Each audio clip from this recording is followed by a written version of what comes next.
ఇంకో పక్క మన రాజమండ్రిలో ఒక సంఘటన జరిగింది. ఈరోజు ఈ ప్రభుత్వాన్ని అప్రతిష్ట పాలు చేయాలని కొంతమంది కుయుక్తులు పడుతున్నారు.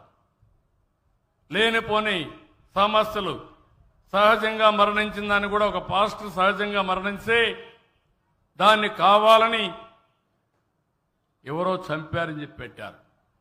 నేను ఒకటే అడిగాను, నేను ఒకటే చెప్తున్నా, ఎవడైనా సరే తప్పు చేసిన వాళ్ళ పట్ల నేను చెండ శాసనుడిగా ఉంటాను తప్ప ఎక్కడా వదిలిపెట్టాను. అదే సమయంలో రాజకీయం చేసి తప్పుడు ఆరోపణలు చేసి బురజల్లే కార్యక్రమం చేస్తే మాత్రం నేనంత ఈజీగా వదిలిపెట్టినా. ఒకటుంది, నన్ను కూడా మోసం చేయగలిగారు. బాబాయిని చంపి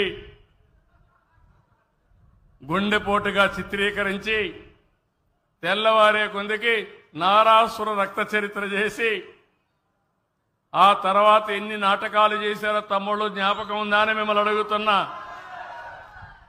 ఇప్పుడు అవే చేయాలనుకుంటున్నారు. వీళ్ళు చేసే ఘోరాలు, వీళ్ళు చేసే అరాచకాలు తిరిగి మన మీద పెట్టాలని కడాన తిరుమల తిరుపతి దేవస్థానంలో కూడా వీళ్ళు పోయేసి అరాచకాలు చేస్తూ అక్కడేదో ఫెయిల్ అయిందని చెప్పాలని ప్రయత్నం చేస్తున్నారు.